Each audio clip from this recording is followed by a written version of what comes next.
Hi dears, എല്ലാവർക്കും എൻ്റെ പുതിയ വീഡിയോയിലേക്ക് സ്വാഗതം. എല്ലാവരും സുഖമായിട്ടിരിക്കുന്നു എന്ന് കരുതുന്നു. ചെറിയ പെരുന്നാളൊക്കെ വന്നെത്താറായി, നോമ്പ് തീരാറായി. എല്ലാവർക്കും എൻ്റെ അഡ്വാൻസ് ചെറിയ പെരുന്നാൾ ആശംസകൾ. ഞാനിന്ന് വന്നിട്ടുള്ളത് ഒരു സ്വീറ്റ് റെസിപ്പി ആയിട്ടാണ്. സ്കൂളൊക്കെ അടച്ച് കുട്ടികൾക്കൊക്കെ വെക്കേഷനൊക്കെ ആയി, കുട്ടികൾക്കൊക്കെ ഉണ്ടാക്കി കൊടുക്കാൻ പറ്റിയൊരു സ്വീറ്റ്, നല്ലൊരു ടേസ്റ്റി ആയിട്ടുള്ളൊരു സ്വീറ്റ് റെസിപ്പിയാണ് ഞാനിന്ന് നിങ്ങൾക്കായിട്ട് ഷെയർ ചെയ്യുന്നത്. കുട്ടികൾക്കൊക്കെ ഏറെ ഇഷ്ടപ്പെടും.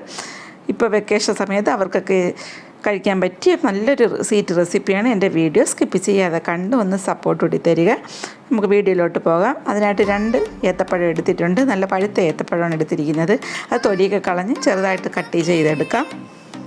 കട്ട് ചെയ്തെടുത്തത് നമുക്ക് മിക്സിയുടെ ജാറിലോട്ട് ഇട്ട് കൊടുക്കാം. പിന്നെ വേണ്ടുന്നത് 2-3 ഏലക്ക എടുത്തിട്ടുണ്ട്, അതിട്ട് കൊടുക്കാം. പിന്നെ 1/2 ടീസ്പൂണ് ചെറിയ ജീരകമാണ് ചേർത്ത് കൊടുത്തിരിക്കുന്നത്. പിന്നെ അതിലേക്ക് 2 ടേബിൾ സ്പൂണോളം ശർക്കരയാണ് ചേർത്ത് കൊടുത്തിരിക്കുന്നത്. ചീകി ശർക്കര ചീകിയെടുത്തതാണത്. അത് നന്നായിട്ടൊന്ന് അരച്ചെടുത്തുകൊണ്ട് വരാം. നല്ല മഷി പോലെ അരയ്ക്കണം. അത് നമുക്ക് വേറൊരു ബൗളിലോട്ടൊന്ന് മാറ്റിയെടുക്കാം. ബൗളിലോട്ട് മാറ്റി കൊടുത്തിട്ടുണ്ട്. പിന്നെ അതിലേക്ക് കുറച്ച് ഉപ്പ്, ആവശ്യത്തിനുള്ള ഉപ്പ്, മാവ് ചേർക്കാനുള്ളത് അതിനാവശ്യത്തിന് 1 കപ്പ് മാവ് എടുക്കുന്നുണ്ട്. അരിമാവാണ് ഞാൻ ചേർത്ത് കൊടുക്കുന്നത്. അതിലേക്ക് ആവശ്യത്തിനുള്ള ഉപ്പാണ് ചേർത്ത് കൊടുത്തിരിക്കുന്നത്. ഈ പഴത്തിൻ്റെ വലിപ്പം അനുസരിച്ച് മാവിൻ്റെ അളവിൻ്റെ വ്യത്യാസം വരും. അത് കണക്കാക്കി വേണം നിങ്ങൾ മാവെടുക്കാൻ. ഇത് ഞാൻ കുറേശ്ശെയായിട്ടാണ് 1 കപ്പ് മാവ് എടുത്തിട്ട് ഇട്ട് കൊടുത്തിരിക്കുന്നത്. 1 കപ്പ് ഫുള്ളും ഇട്ട് കൊടുത്തിട്ടുണ്ട്. പിന്നെ എനിക്ക് 2 ടേബിൾ സ്പൂൺ മാവ് കൂടെ ഞാൻ ചേർത്ത് കൊടുത്തിട്ടുണ്ട്. നിങ്ങൾക്ക് അരിമാവില്ലെങ്കിൽ ഗോതമ്പ് മാവായാലും കുഴപ്പമില്ല, നല്ല ടേസ്റ്റാണിത്. ഗോതമ്പവും നല്ലതാണ് ഇതിന്. അരിപ്പൊടി ഇല്ലെങ്കിൽ ഗോതമ്പ് പൊടി ചേർത്ത് കൊടുത്താലും മതി. ഞാൻ ഇടിയപ്പത്തിൻ്റെയും പത്തിരിയുടെയും പൊടിയാണിത് ചേർത്ത് കൊടുത്തിരിക്കുന്നത്. 1/4 കപ്പ് എടുത്തിട്ട് അതിൻ്റെ പകുതിയും കൂടെ ചേർത്ത് ഏകദേശം 2 ടേബിൾ സ്പൂണോളം മാവ് കൂടെ ഞാൻ ചേർത്ത് കൊടുത്തിട്ടുണ്ട്. അതുകൂടെ ഇട്ട് നന്നായിട്ടൊന്ന് മിക്സ് ചെയ്തെടുക്കാം. നമുക്കിത് കൈ കൊണ്ട് തന്നെ ഒന്ന് മിക്സ് ചെയ്തെടുക്കാം. നമ്മൾ ചപ്പാത്തിക്കൊക്കെ കുഴയ്ക്കുന്ന അതേ പരുവത്തിൽ ഇതൊന്ന് മിക്സ് ചെയ്തെടുക്കണം.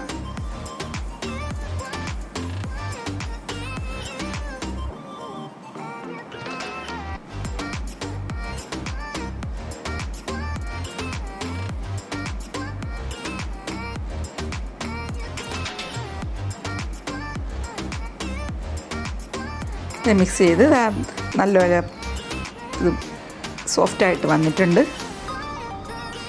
ഇത് വെച്ചേക്കൊന്നും വേണ്ട, അപ്പോഴത്തന്നെ ഇത് ബോൾസാക്കി നമുക്കിത് ഉരുട്ടിയെടുക്കണം. ഇത്രയും മാവ് ബാക്കി വന്നിട്ടുണ്ട്. കയ്യിൽ അല്പം നെയ്യോ എണ്ണയോ തടവിയിട്ട് ഇതേപോലെ ചെറിയ ബോൾസുകളായിട്ട്, ഏറ്റവും ചെറിയ ബോൾസാണ് അതാണ് ഏറ്റവും നല്ലത്. ഞാൻ ഈ വലുപ്പത്തിനാണ് എടുത്തത്.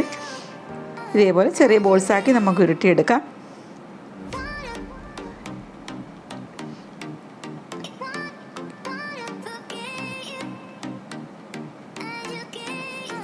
ഇതേപോലെ എല്ലാം ഒരു സ്റ്റീമറിലാക്കി വെച്ചിട്ടുണ്ട്. നമുക്കിത് 10-20 മിനിറ്റോളം ഒന്ന് സ്റ്റീം ചെയ്തെടുക്കണം. അതിനായിട്ട് ഞാൻ വെള്ളം തിളയ്ക്കാൻ വെച്ചിട്ടുണ്ട്. ഒരു 20 മിനിറ്റോളം മതി അത് നന്നായിട്ട് വെന്ത് വരാൻ. നമുക്കിത് അടച്ച് വെച്ചൊരു 20 മിനിറ്റ് ഒന്ന് സ്റ്റീം ചെയ്തെടുക്കാം.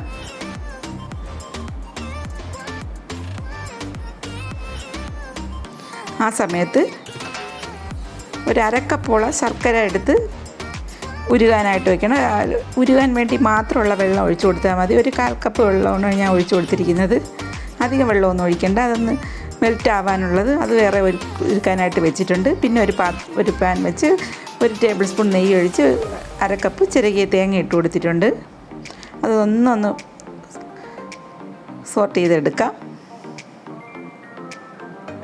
പിന്നെ അതിലേക്ക് ഡ്രൈ ഫ്രൂട്ട്സാണ് ഇട്ട് കൊടുത്തിരിക്കുന്നത്. ഞാൻ 2 സൈസ് ഉണക്കമുന്തിരി, അണ്ടിപ്പരിപ്പും പംകിൻ സീഡ്സാണ് ഇട്ട് കൊടുത്തിരിക്കുന്നത്. നിങ്ങളുടെ കയ്യിലുള്ള ഏത് ഡ്രൈ ഫ്രൂട്ട്സ് ആയാലും അത് ഇട്ട് കൊടുത്താൽ മതി. പിന്നെ 2 കറുത്ത വെളുത്ത എള്ളാണ് ഞാൻ ഇട്ട് കൊടുത്തിരിക്കുന്നത്. 2 സൈസ് എള്ളും ഞാൻ ചേർത്ത് കൊടുത്തിട്ടുണ്ട്. അതിട്ടൊന്ന് നന്നായി ഒന്ന് മൂക്കെന്ന് വേണ്ട, കുറച്ചൊന്ന് മൂത്ത് വരുമ്പോഴത്തേക്ക് നമ്മൾ ഉരുക്കി വെച്ചിരുന്ന ശർക്കര ഒഴിച്ചു കൊടുക്കാം.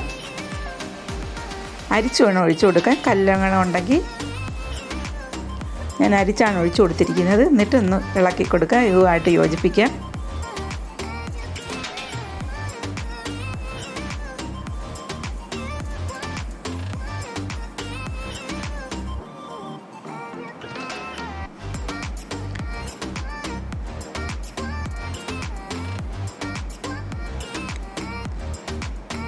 ഇല്ല, അതിലേക്ക് നമുക്ക് ഏലക്ക പൊടിച്ചതാണ്, ഞാൻ പഞ്ചസാര ചേർത്ത് പൊടിച്ചതാണ്, അതാണ് ഈ വെളുത്ത കളറ്. 1 ടീസ്പൂണോളം ഏലക്ക പൊടിച്ച് കൂടെ ചേർത്ത് കൊടുത്തിട്ടുണ്ട്.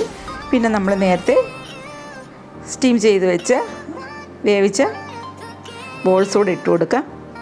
അതിട്ടൊന്ന് ശർക്കരയൊക്കെ ഇതിൽ പിടിക്കത്തക്ക രീതിയിൽ നന്നായിട്ടൊന്ന് ഇളക്കി യോജിപ്പിച്ച് ആ മധുരമൊക്കെ ഇതിൽ പിടിക്കത്തക്ക രീതിയിൽ നല്ല ടേസ്റ്റി ആയിട്ടുള്ള ഒരു വിഭവമാണിത്. കുട്ടികൾക്കൊക്കെ ഏറെ ഇഷ്ടപ്പെടും. എൻ്റെ വീഡിയോ ഇഷ്ടപ്പെട്ടാൽ ഒന്ന് ലൈക്ക് ചെയ്യുക. ആദ്യമായിട്ട് കാണുന്നവരാണെങ്കിൽ ഒന്ന് സബ്സ്ക്രൈബ് ചെയ്യാൻ മറക്കരുത്. ആ ബെൽ ബട്ടണൂടെ പ്രസ് ചെയ്ത് ഞാനിടുന്ന വീഡിയോയുടെ എല്ലാ നോട്ടിഫിക്കേഷൻ വരുന്നതാണ്. ഓൾ എന്ന ഓപ്ഷനൂടെ ക്ലിക്ക് ചെയ്യാൻ മറക്കാതിരിക്കുക. ഇത് റെഡിയായി വന്നിട്ടുണ്ട്. നല്ല ടേസ്റ്റി ആയിട്ടുള്ളൊരു റെസിപ്പിയാണിത്. എല്ലാവരും ഒന്ന് ട്രൈ ചെയ്ത് നോക്കുക. നമുക്കൊരു ബൗളിലോട്ട് മാറ്റാം. എൻ്റെ ഈ വീഡിയോ ഇഷ്ടപ്പെട്ടാൽ ഒരു ലൈക്ക് കൂടെ തരാൻ മറക്കാതിരിക്കുക. ഇനി അടുത്ത വീഡിയോ ആയിട്ട് കാണുമ്പോഴേക്കും thank you for watching. Bye. എല്ലാവർക്കും ഒന്നുകൂടി ചെറിയ പെരുന്നാൾ ആശംസകൾ നേരുന്നു. Thank you for watching.